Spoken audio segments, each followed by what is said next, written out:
Hi, this is Jess from the Backstage Access, here with Markus Schulz. Hello, good morning. Good morning. Nice It's a rough one. Like this is I think day number 4 for us here in Amsterdam. So each day gets a little bit more foggy. Yeah, of course, So yeah. Of course. So last time we talked, you were about to release Upon My Shoulder, which has been a real anthem for all the summer festival and so on. And now, finally, The album. you have the new album. The album is You're out. alive. Yeah. So we want to know some insights. Well, this album is, it's.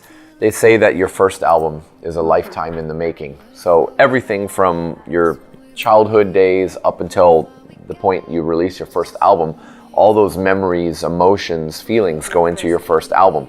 Then every album afterwards is almost like a snapshot of where you are in your life at that point. And this album is kind of, it's a rebellious, but it comes from a dark place, but it's uplifting.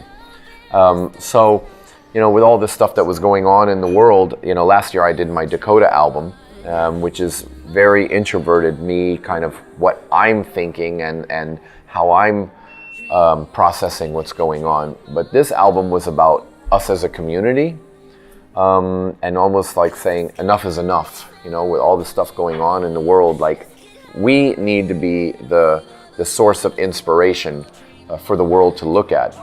I keep saying this, but when you look out at a festival and you see all the flags and everything, people from all over the world together in unity, that's the inspiration right there for the world to see. We are the light, and it's more of a message. It's a 100% positive message, and it's also like I said, rebellious. That's it. No more. We are the light the world needs to look to, and also, we shouldn't be waiting for politicians and whomever to guide us. We need to be the guide that the world kind of looks at right now. We are the first and the most powerful resource. Yeah, I honestly think that when you go to the festivals, you can feel it in the air, and it's amazing. And also, you've been working on the lyrics. Yeah, I used to do a lot of creative writing when I was young, and then over the years I kind of let that part go and started twiddling knobs and writing melodies, but I think since Scream, Adina helped me kind of re-embrace that, and when I wrote Destiny, with DeLacy, that was when my confidence just writing words that mean something, to me and us as a community. And then, hearing your words coming through the speakers is a lot different than hearing your melodies coming through the speakers. It's amazing hearing your melodies come through the speakers, but when you hear your words come through, you just kind of you feel this extra source of pride, Yeah.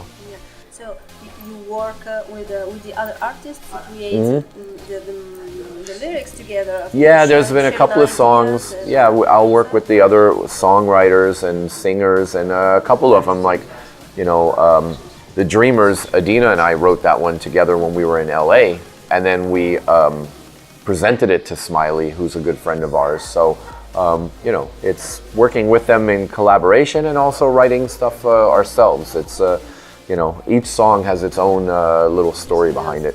Yes. Mm-hmm. Also, a lot of artists cooperated to this album. I see a lot of cooperation.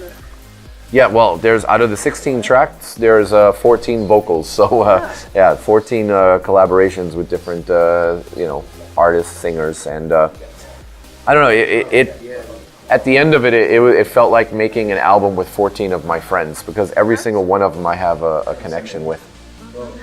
Of course, one of the songs of the album that I really love is Road of No Return with Omnia. Yeah. Can you tell me something about it? Well, yeah, Omnia. We've played together many different parties, and he said, hey, we should do a song together, and I'm like, absolutely, because that the earlier Omnia stuff I used to play a lot. I love that stuff. So he sent me over some sketch idea, and I was like, okay, this is good, do this to it, but it still didn't feel like, you know. And I said, you know, Siri is a good friend of mine, and I sent it to her. I said, what do you think? She goes, yeah, let's write on this. And she was super excited. And, you know, what we got out of it, the song, I told Siri, I mean, I high-fived Siri. I'm like, yes, this is amazing. This is perfect, you know. So, yeah, that one was a really cool, you know, working with two different people at two different times to make that song was interesting and a cool, interesting story. Yes.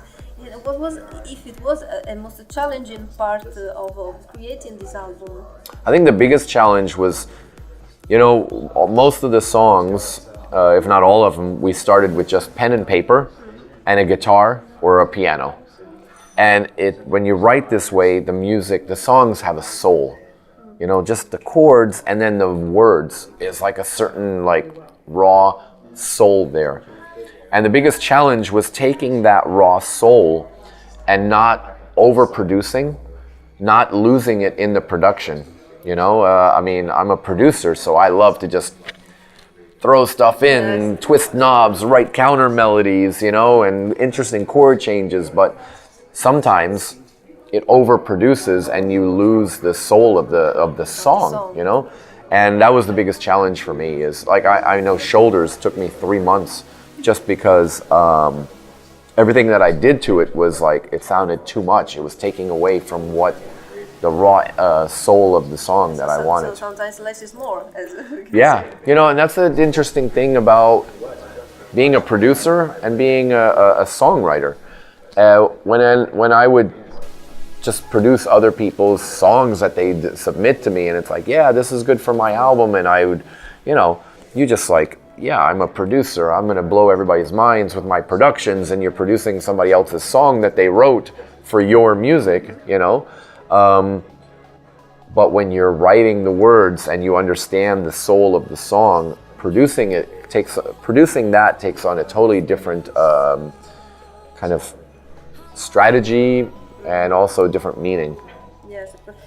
In terms of cooperation with a few artists, when you are working on the same tune, how I think sometimes it can be hard to, you know, sharing all the ideas and. No, you know what? There's always a natural lead in the studio. You know, there's always someone who understands the part that we're working on. So, for example, when we're working on melodies, you know, vocal melodies, I am better when I hear a vocal melody and then kind of modify it.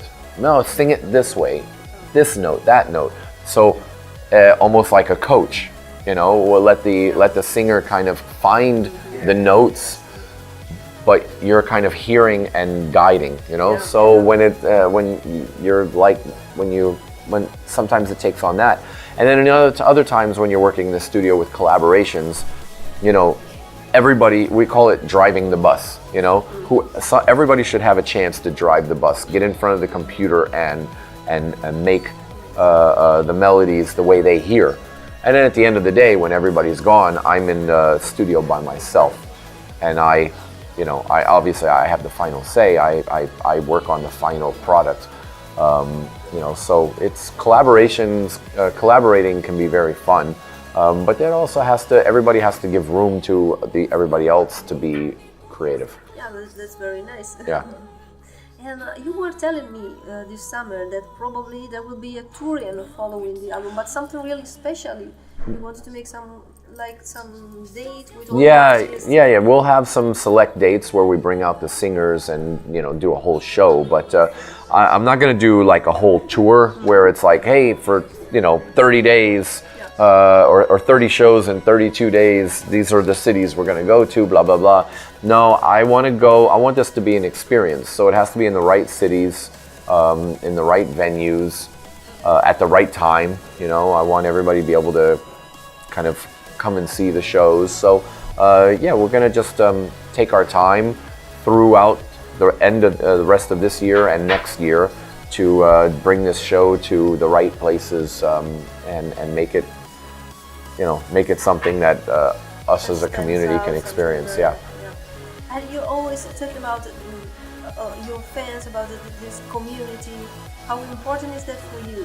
Well, it's very important to me because I feel, when I was growing up, I wasn't, I was kind of the outcast in school, I wasn't the one who was, sitting at the table with all the popular kids. So for me, this community has embraced me, and I think, we're all out. I think everybody out there was, in this community was like me in school, where we were the outcasts. So we're a community of outcasts who the popular people are the outcasts in our community, Yes. So that sense of community is very important to me because I feel like I belong. Like I feel comfortable around everybody, and I like that. Okay, so thanks a lot for your time. Okay, thank you. The Backface Church in Zoom, and see you tonight for your Open to Close here at Amsterdam Dance Event 2018. Thank you. See you at Melkweg. Yeah.